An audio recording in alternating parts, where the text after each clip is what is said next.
How do I know which sound the letter G is making? Usually G makes the G sound, like in goat, grapes, and gum.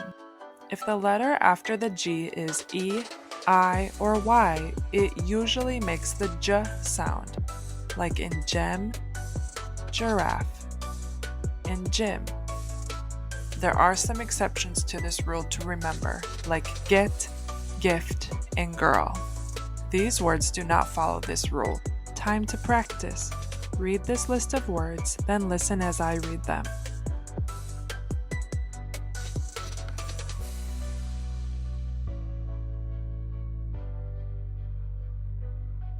Gorilla, game, gentle, giant, golden, guess, gymnast.